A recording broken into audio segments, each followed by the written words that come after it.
going? Let me give y'all a little light, child. Give y'all a little light. Okay, y'all can see me good now. Okay. Hey, y'all. I am live on Facebook, YouTube. Where else, child? Where else can you find me? Yep. I have three, one, two, three, four places over on YouTube where you can find me.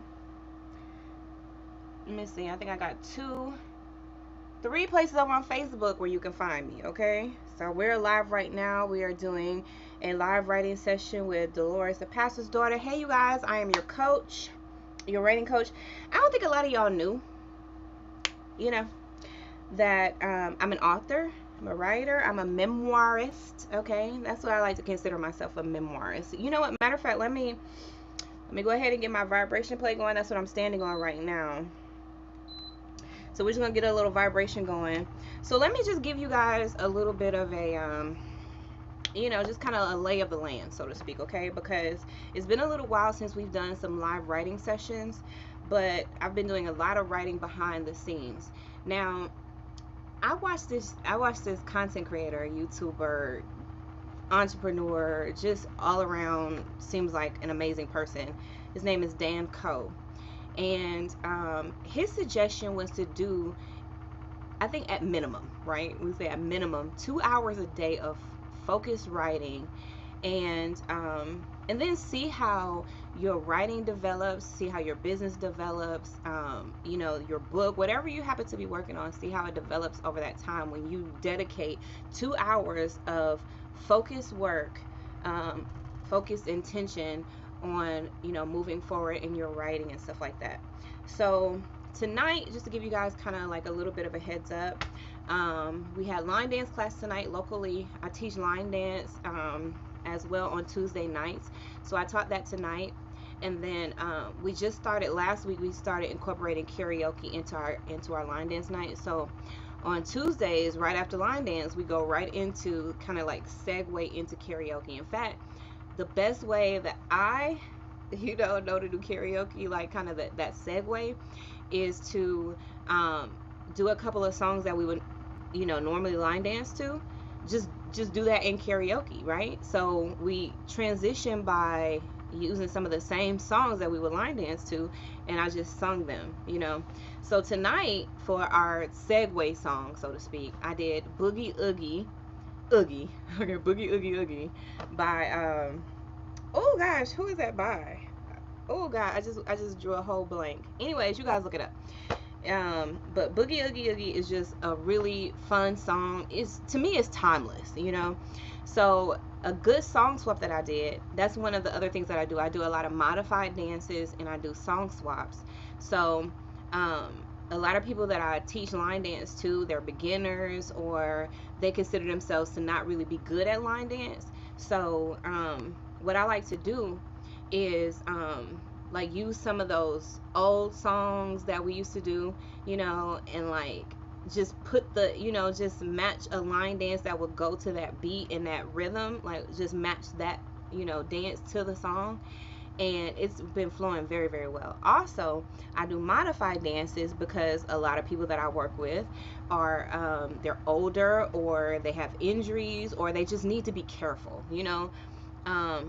like I'm like that myself, right? Because I was in the military, so I had some military injuries and stuff like that. So in order to keep and I also have fibromyalgia, so I need to keep my body moving, but I also need to be conscious about the different issues that I have within my body that that could possibly get flared up or aggravated or whatever from line dance. So I modify some of my steps so that I can continue moving, but I'm also considering what I can handle, right? So that's what I teach in line dance. And then of course tonight we just segued right on into karaoke, just like we did the previous week, and just like we're gonna do for the next weeks to come, child, for months to come. Okay, we're also starting what I call the Elks Idol. We're going to start that in March. This is a just a fun singing competition for the members of the lodge, so that they can just kind of participate in some fun activity. You know, a lot of us grown folks, child, we want to just have nice, good, clean fun. Sometimes we want to get out of the house, but we still wanted to have like that comfortable feel. And to me, the lodge does a great job of really capturing that essence. And that's what I try to do also on Tuesday nights when I do my line dance and my karaoke. So um, tonight was just the second night, so I could tell it's kind of like gaining traction, but it hasn't went like full force yet, right? So we're getting to that point. But let's go back into the 2 hour writer. So I'm one of those people that I work best at night, and y'all, I have tried. Do you hear me? Tried. Okay, with the duh at the end. I have tried to like move my writing schedule to like business hours, okay, like a 9 to 5, somewhere in between there. No, it just doesn't work for me. Like, I'm a late night writer, like, and I just have to be okay with that, and I just, like, as I was just coming to terms with that, right, I was thinking, you know what, I'm probably not the only one. I'm probably not the only one who likes to write late at night. Like, that's when my creative juices get to going. So I feel like I do some of my best work late at night. And it's kind of, I feel like it's always been that way. In college, y'all, got 2 master's degrees. Child, when did I work? When did I write my papers? Late at night, or like super, super early in the morning, 1, 2, 3, in the morning. Hey, it is the way, it is what it is. Okay, people. So tonight we're going to get into that. So just to kind of give you a little bit of a, just a lay of the land, so to speak. So right now we are in my she shed. This is where I do a lot of my creative work. I also have a little sofa over there, child. That's where I take my naps. As you can see, I've got my I Heart Naps sign. You could low-key kind of see it right there. And this is this is my space here where I do a lot of my creative work. I have 3 screens here where I can kind of multitask. It's kind of my thing. I'm not really one who just work on one thing at one time, because the way my mind works, one thing is going to lead to another thing, is going to lead to another thing. And if I just focus on one thing, I feel like I'm going to miss something, or whatever thought that I had about another project is just going to leave my brain, and it's never going to come back. So I feel like I got to like at least write it down in that moment, And that's just kind of like how my flow is. And so what I decided to do was like, let's try this 2 hour writer thing, right? Like, let's see what Dan Coe is talking about. Let's see, if this really produces what we want it to produce, right? So what we'll do tonight is we'll do 50 minutes of focused work, okay? So that's writing, that and that doesn't mean you need to be actively writing. That could be research, that could be brainstorming, that could be conceptual, whatever you feel like is actually work that is moving you forward, okay? So it needs to be moving you forward in in your projects and in what you're trying to accomplish, okay? So that's 50 minutes of focused work, and then we're gonna stop for 10 minutes, because, like, for me at least, right, I can't just sit and just work. That's part of the reason why I was medically retired from the military and stuff like that, because of my conditions. I need to make sure that I have some time that is down and focused work, but I also need to get up, get moving, and be active, and then I can sit back down, and do a little more work. And so that's going to be the schedule that we go by, okay? So 50 minutes of focused work, okay, y'all? That is research, that's actively writing, you could be putting prompts into your chat GPT, you could be putting, what I'm saying, you just something that is moving you forward, okay? You could be reading, anything that's moving you forward. And then for 10 minutes, we're gonna take that 10-minute movement break.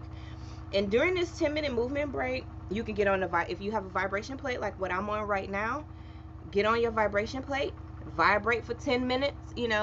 They say that these vibration plates, they say they do more work than walking sometimes, okay? So get into it. So if you got a vibration plate, do that. You've got some free weights, do that. Do you have a walking track? Do that. Just do some steps in place. do some line dancing, do some type of movement, and then get sit back down or wherever you're working, and then get back into the 50 minutes of focus work again. And we'll do that for 2 intervals at least, and then I'll let you guys go for tonight. Okay, so it's 10:53 right now, so we can talk for a few more minutes. I want you guys to check in with me. Y'all go ahead and get in the chat and let me know what you're working on. What are you writing? Have you thought about what you wanted to write? Are you conceptualizing right now? Are you finishing up a project? Are you in the middle of a project? Like, let me know what you're working on. I'm your accountability partner. You're my accountability partner. I want to hold you responsible for and just send you some encouragement, some good vibes, for whatever you want to accomplish. It's up to you. For me, I think tonight, okay, we're done with the vibration plate for this 10 minutes. Okay, so for tonight, I'm trying to decide, like, before I left, I was working on all the details for the Elks Idol, and I think I'm finished with that. So I just want to make sure that I have that printed off, because I want to present it to the lodge on Thursday, and then I'm going to be done with that. Okay, and I kind of felt bad, because earlier I think I probably put in a good probably 2 hours working on it, and I was just like, geez, I probably should have been working on something else. But at least that's just about done.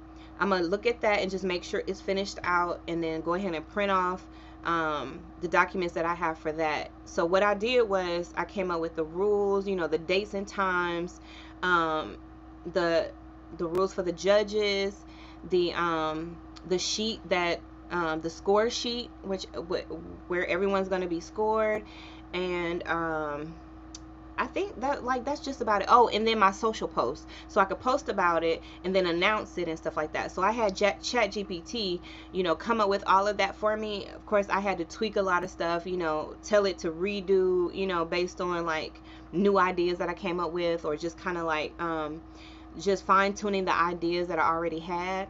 So we've got that in there. I just want to print it off and make sure that that's done, and it'll be I put it in a folder and just have it waiting for Thursday, for Thursday's meeting. And then I want to get back into this discernment, Daughters of Discernment movement that I've been working on.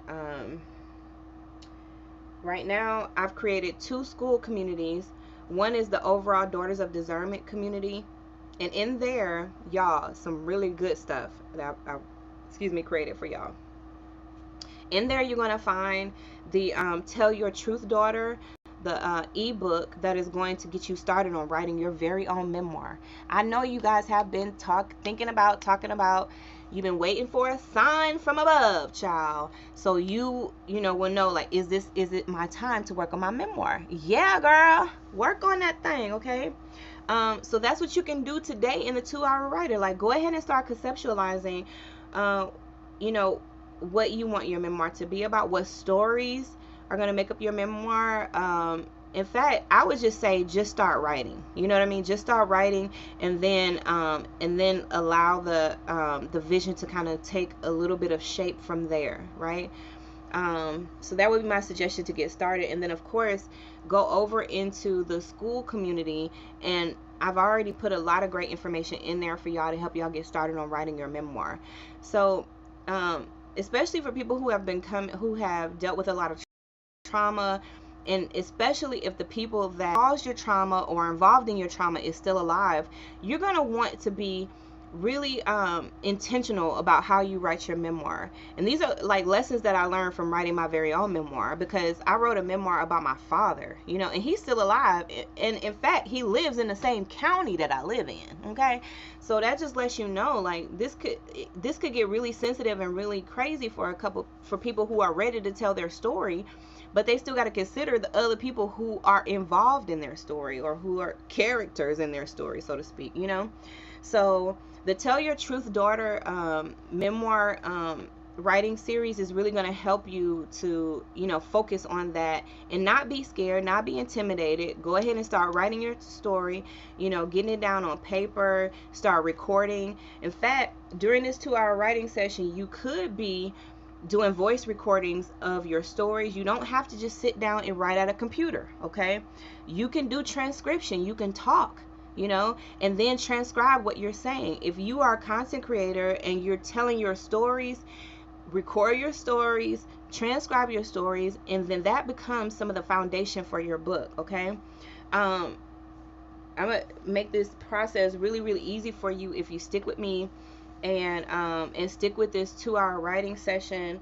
We're gonna go ahead and get started in a minute. So let me go ahead and transfer this screen over to, this is our countdown, and we're gonna like I said, we're gonna work for 50 minutes, right? We've got our timer so we can stay on task. And y'all, I have not even got myself cleaned up or nothing from line dance class. I just came right on in here, like, let's get to writing, okay, people? So let me go ahead and get this started for you. We're gonna do a little bit of lo-fi music in the background, just something that's just gonna be mellow, just chill, kind of like white noise, okay? If this is not something that works good for you, you can go ahead and mute out, or just mute the video. Keep it on there if you just want, you know, the vibes and, you know, just that the community feel of all of us writing together, okay? It is 10:59 now. This is probably a good place to go ahead and start my timer. And I'm going to go ahead and mute out. We've got the music going. Can y'all hear the music okay? Is it at a good volume for you guys? I could turn it down or turn it up if you need me to. Or you can do that on your end. And all right, it's 11 o'clock now. I'm muting out now. We're going to go ahead and start the timer. Okay, let's get to right.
Okay, how we doing, people?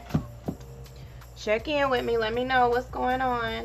How did that feel? How did that feel, y'all?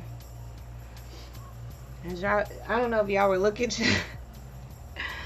but there I go again, child. Like, my mind was everywhere, okay? So, I just created a new folder.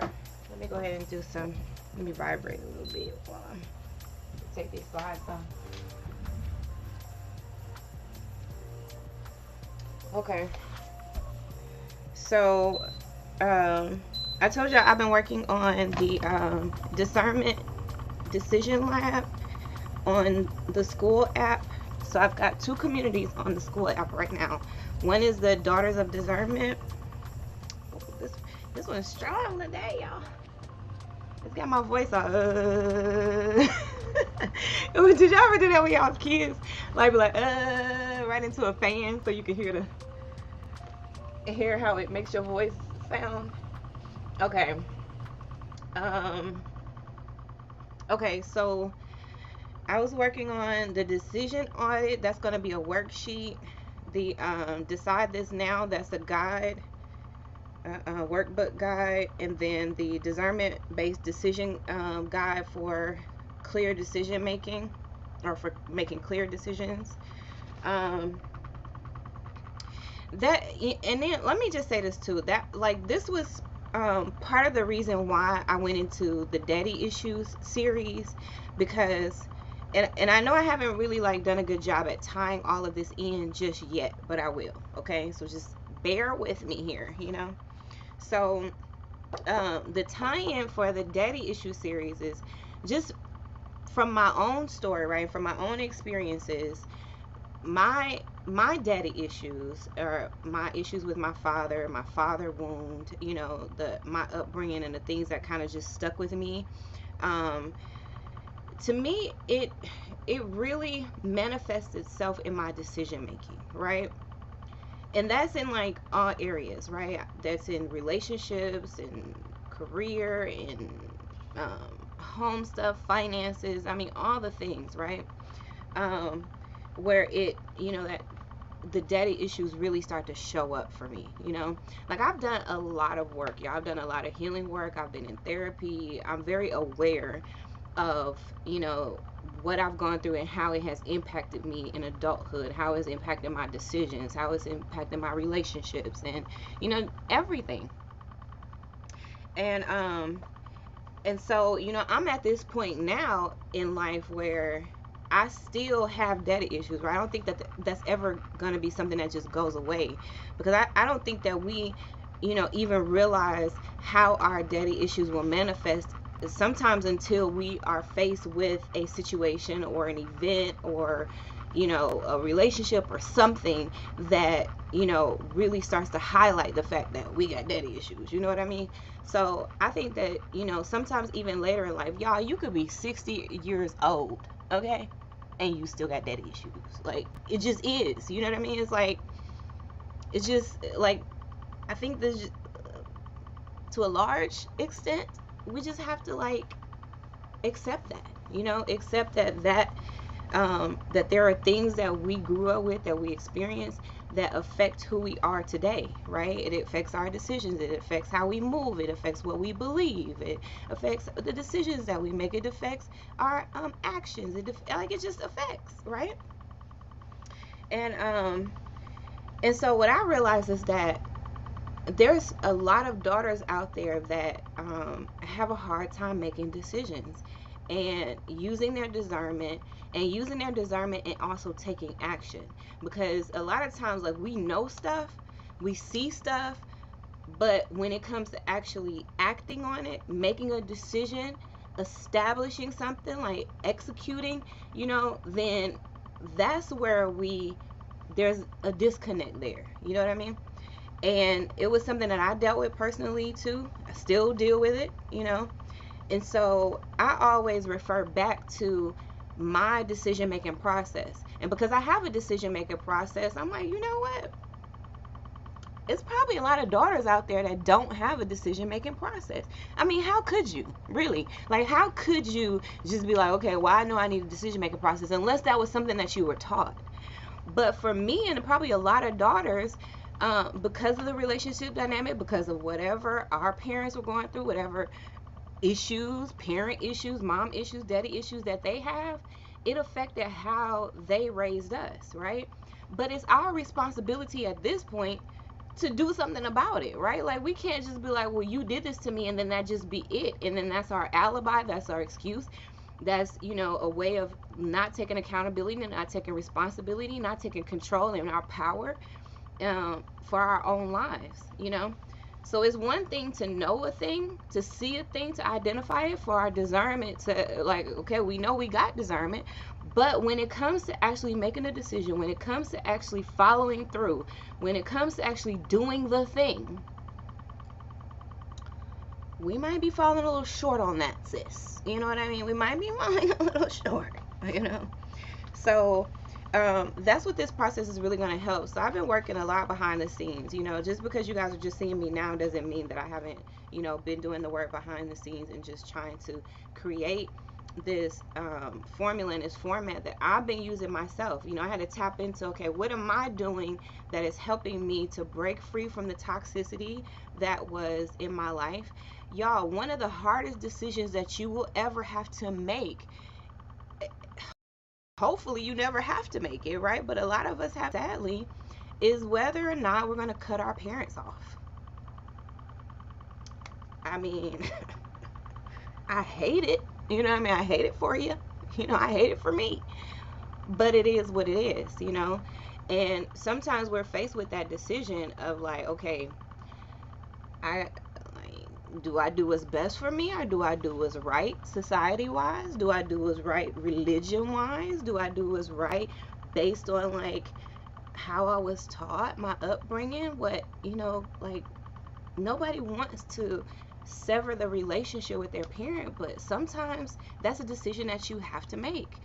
And if you if you can make it in that situation, think about how much stronger you are when you might have to make it in a friendship. Do I cut this friend off? Do I cut this lover off? Do I quit this job and move on to another place? Do I leave this church and go to another place? Do I, or not go? Like, we're faced with these decisions that we, every day that we have to make.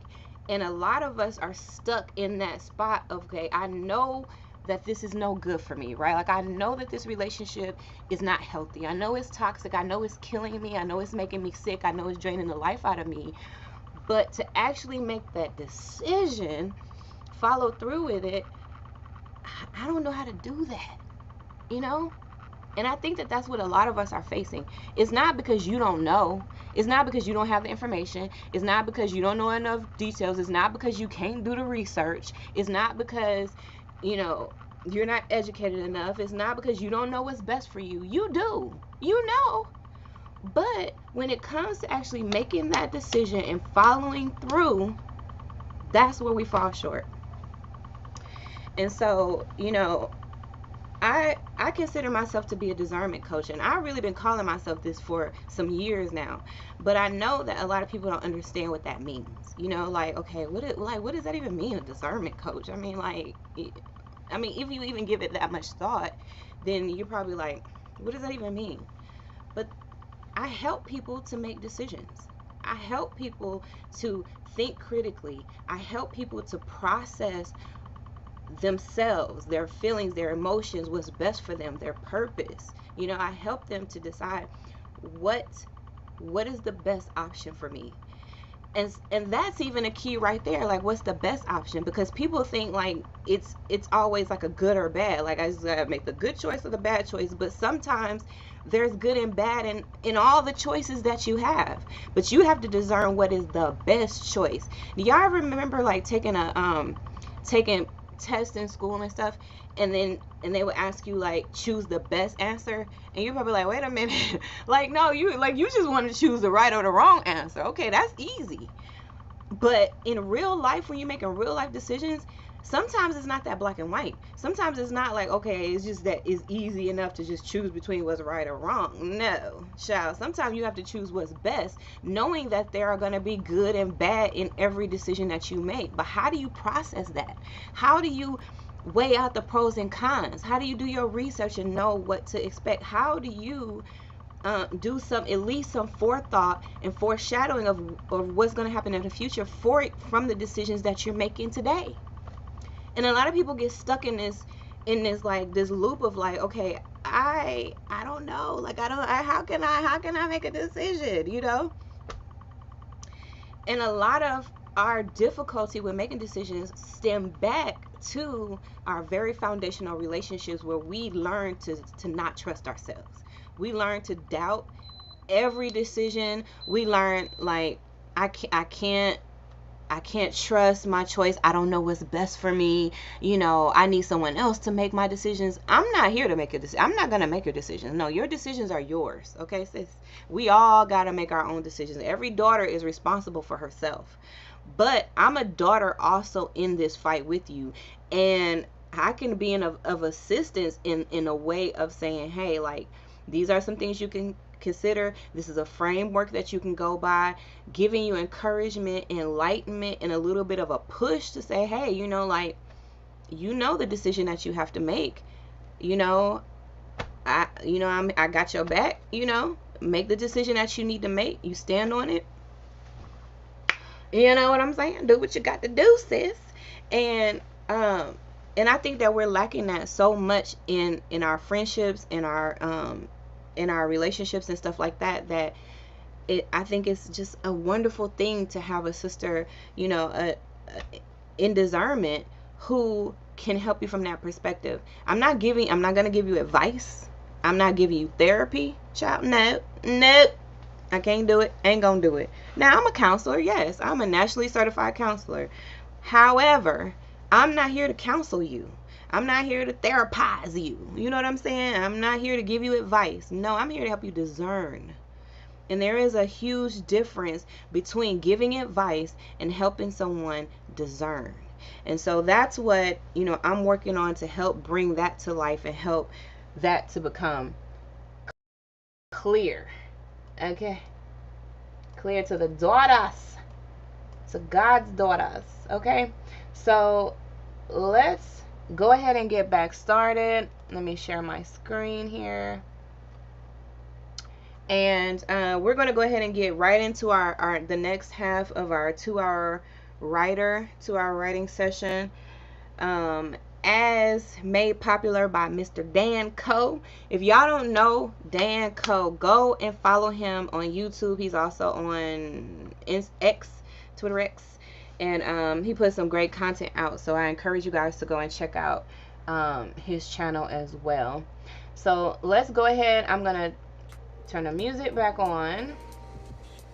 Let me turn up just a tinge. Okay. So I've got the music back on. I'm going to go ahead and mute out, and let's go ahead and get back started, you guys. Also, at any time, you can say, you know, don't say whatever you want to, child. Don't get crazy now, okay? But put your comments in the chat. Let me know what you're working on. I'm your accountability partner. Let me know what you're working on in the chat. I'm going to see you some great creative energy, some great vibes to create and do whatever you need to do, child. I'm here for you, sis. So, and just put your comments in the comment section. If you have any questions for me, go ahead and put that in the comment section as well. During my breaks, I'll just come back and check it and answer any questions that you may have, okay? Let's get back started.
That is that clock ticking like irritating? I just turned it on. I'm gonna turn it down, okay, you guys? I'm gonna turn down that ticking.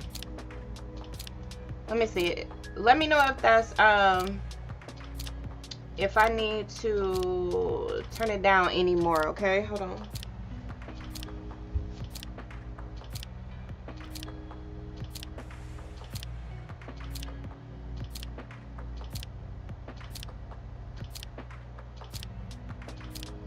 I wish just go on. I need to turn it down anymore, okay? Hold on. That's not bad now, right?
Okay, y'all.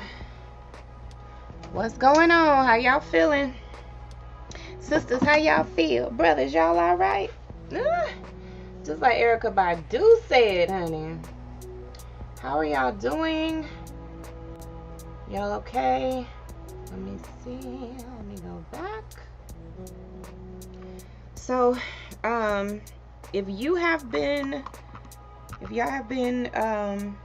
with me throughout this whole live stream, we have been doing this 2-hour writer challenge, but taking 10-minute breaks in between, 50 minutes of consistent and focused work. I'm vibrating again. Woo. So anyways, you guys, let me see. Let me tell y'all where I am now in my process. I'm working on the this making a discerning decision.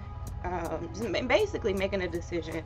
It's a framework, but how to do it from a position of discernment, right? Because when you make decisions, you definitely want it to be from a position of discernment, okay?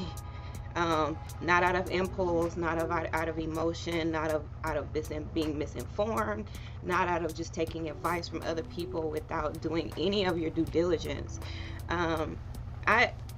When I talk about discernment, I talk about it both as two different things, right? One is like a muscle, okay? So working discernment and using discernment as a muscle. So and like working on it, like working it out like you would to strengthen your body, right? How you work out a muscle, that's how you should with your discernment. You should be actively working it to strengthen it, right? And with every decision you make, you're strengthening that discernment more and more. And I mean, we all like to think that we could just do something and just be like Superman when it comes to discernment, or Superwoman or whatever, but that's just not how it goes. It takes time to work that muscle, and it's like one decision at a time, and you're constantly like strengthening it. So it's never going to be something that you just is like, well, I've accomplished this, you know what I mean? Like I am, I say I'm a discerner, but that doesn't mean that I'm at this, like, that I've just mastered it to the point where there is no other work to do. You know what I mean? There's no more working that muscle. There's no more practicing discernment. And there's no more, using the tools in your toolbox. That's the other way I describe discernment. Is discernment encompasses tools. You know what I mean? So let's say that you're making a discerning decision, right? That you have this project, let's just say this project or something that you need to fix or something like that, right? So you go to your toolbox to get all the tools that you need for this project, right? You got a hammer, you got a screwdriver, you got a wrench, you got, nails, you got this, that, and the third, right? All this stuff in your toolbox. Look, there goes my toolbox. My toolbox right there, child. Where is it? Right there. Like my literal toolbox. So, but if you think about it that way, then all the tools that are in your toolbox are all the components that can help you to make a discerning decision, right? To help you complete the project, to help you fix something, right? You're using all the tools that are in your toolbox. So what are your tools that are in your toolbox, right? So that is research, that is intuition, your Holy Spirit, experience, trusted advisors, like you got trusted people that you go to. Like, it's not bad to have people that that you can go and talk to and say, hey, I'm thinking about this is a decision that I have to make, or this is something that I'm facing, and I'd like to know what are your thoughts about it, and it's not like you're just taking that person's advice and that removes you from any responsibility or accountability for your own decisions, but that helps you to make a decision, because now you can lean on other people's toolbox too, right? You can lean on their experience, you can lean on their research, you can lean on their Holy Spirit, you can lean on different things, right? That's all tools that are in your toolbox. I even say your emotion is a tool that is in your toolbox. Here's the thing, right? Here's the thing with emotion. This is why people always attack emotion, is because you end up giving that way more weight than it deserves or that it needs in your decision making process. So, okay, let's say that, emotion is a hammer, right? But the job requires the job doesn't require a hammer. Okay, it requires a wrench. It requires a screwdriver. It requires something else, right? Or it requires a combination of tools, right? So you may use for this project, you may use a little hammer, you know what I mean? And you use some screwdriver and use a little wrench in there. It's meaning that you're using the different tools that you have available to yourself. But they're all available and they're all for your use, and they can all make this project work beautifully, right? And turn out beautifully. But do you know what tools to use? Do you know how much to use those tools? Are you using the hammer, right, which is your emotions? Are you using that completely for the whole project, and that's all you're using? So completing this project or making a discerning decision is all based on you just using this hammer. You know what I mean? And it's like, no, you use a little hammer in there, okay? Use just a little bit of hammer. You use a little bit of this and you use a little bit of that tool, you know? But they're all available to you. So don't just exclude all of the other tools, especially tools that may be a little bit better fit for this job, you know? Or you may need to use a little bit more of the wrench. You may need to use a little bit more of the screwdriver for this job than you do the hammer. But without practicing discernment, working that muscle one decision at a time, you know, constantly, then you don't really know. You don't really know what the proper tool is for the job. You don't know how to use the tools to where you can make the best project, the best decision of your life, you know? And it's always going to come down to the best decision, not the right or the wrong decision. You might as well just get right and wrong out of your vocabulary at this point, because there is no right or wrong, you know? Things are just not that black and white. Like, virtually nothing is, you know, like there's just a handful of things that are really just black and white. Nothing is.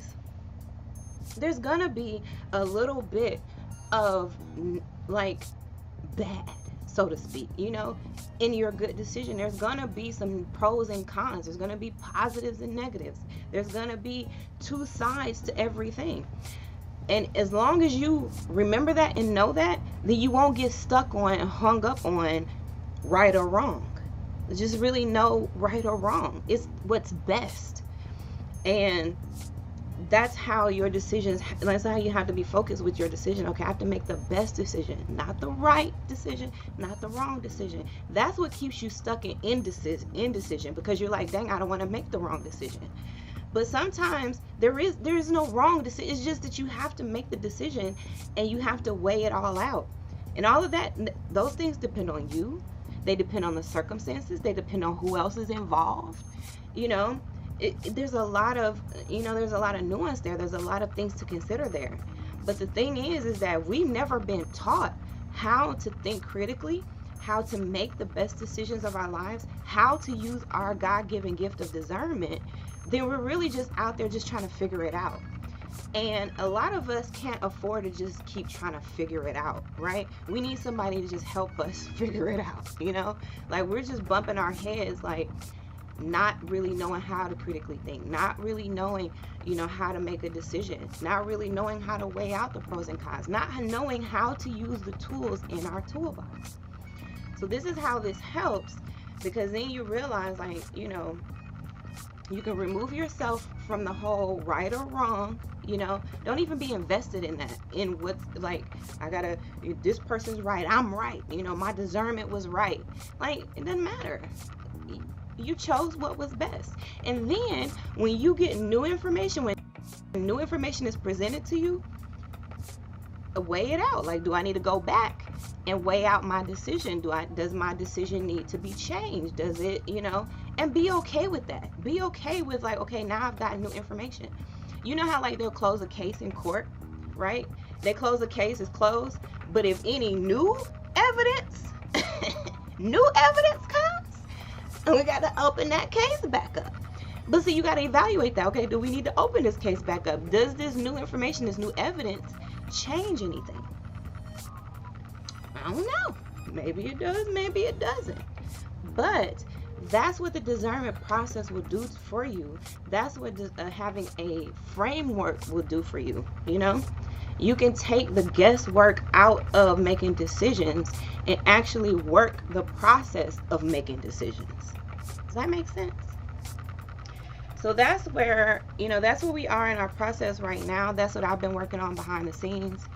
And that's where the daddy issues stem from, because there had to have been something that just made you doubt yourself so much, made you not trust yourself. It could have been trauma. It could have been parenting issues. It could have been the absence of parents. It could have been, a few, a combination of things that really, factored into you being in this place right now where it's like you can't make a decision. Your discernment is not where it needs to be. And but all is not lost. You know what I'm saying? Like, people would tell you all day, like, you need discernment, where's your discernment? But they don't have the tools, they don't have the wherewithal, they don't even have the discernment to tell you how to discern, child. Like, it's like, I hear what you're saying, but you ain't even able to help, child. You just able to point out my shortcomings. Okay, but I can point them out. Yeah, I do point them out, but I can also help, and so that's what this framework is for. That's what I've been doing. That's what we're working on right now. So what are you all working on? Our 10-minute break is up, people. So we've been going for 2 hours 20 minutes, which checks out, right? Because I talked for about 20 minutes in the beginning, so so we can get to like at the top of the hour at I think we started at 10 o'clock. Was it 10 o'clock or 11? No, definitely not 10 o'clock. So I was like 11. Was it 11? It had to be, because it's 1 o'clock now. So yeah, we got started at 11 sharp. Writing. Okay, we did 2 50-minute writing sprints, focus writing, and then we did 2 movement breaks. Okay, for my movement breaks, I got on a vibration plate. What did you do for your movement break? Okay, tell me in the comments. And if you watch this back after the fact, like, just go ahead and let it play through, and then you just work your process. You know what I mean? Like, just pretend like you're live watching me right now, and just do the sprints, do the 50-minute writing sprints, do the 10-minute movement break. And you saw sometimes I got up and did some movement as I was writing, or as I was reading rather. So get it in how you get it in, okay? But I think this is a good place to stop for tonight. Well, chop. It's already 1 o'clock, after 1 o'clock in the morning here where I am in Alabama. Also, let me know where you're watching from. Are you working on a memoir? Are you working on your poetry? What are you working on, child? What are you writing? Let me know in the comments. I hold you accountable. You hold me accountable. I'm your accountability partner. Okay, I'm your girl. So y'all let me know that in the comments. Make sure you like the video, share the video, let the girls know, and the guys who like to write, child, but I'm talking to the girls, okay? Let the girls know that we're doing these writing sessions just really until and if and until, child, I get an actual like more structured writing flow or writing times, which I probably won't ever do, because that's just the way I'm set up. I'm just like, when I feel it, I'll do it, or when I need to do it, I'll do it. I do write every single day, but I don't always go live and write. Sometimes going live and writing is a little bit of a distraction, because I am thinking about you guys and also engaging you while I'm writing. So it is a little bit of a distraction for me, but it's also good because I want to also document my journey as a writer, and I want to create a community where hey, this is a space where we can come to write and we can really let our creative flow. And you don't have to be writing a memoir. You could be writing anything, like literally anything. You could be creating anything, but my talent and my focus for these sessions is writing. So if that resonates with you, please make sure that you like the video, subscribe. Like I said, I'm on three 3 pages on Facebook. I have I have a community on Facebook called Code, Community of Daughters Everywhere. And then I also have my personal Facebook page, Delores Michelle Peters. And then my professional Facebook page, Daughters of Discernment. And I think I changed it already to Coach Delores and Daughters of Discernment. But if you look up Daughters with an S at the end, okay, because I think there is a Daughter of Discernment on YouTube, but look up Daughters of Discernment because this is a community of more than just me, okay? So that's the S on the end, okay? So Daughters of Discernment, Discern and Dance. You can pretty much look me up under Coach Delores, Delores. And you can find me anywhere, y'all, okay? I'm on TikTok, Facebook, Instagram, all of the places, but I'm more active on Facebook, YouTube, but I'm getting more active on TikTok, okay, you guys? So make sure y'all go and look me up on TikTok as well, okay? All right, y'all. I love y'all, and I will see y'all later. Am I going to continue right here? Am I about to go lay down, y'all? I'm tired. Yeah, I'm about to go lay down. I need to wipe my makeup off. I need to take a shower. So I'll see y'all later, child. I need to get all this dancing sweat off of me. So I love y'all. Thank y'all for tuning in. Bye bye for now.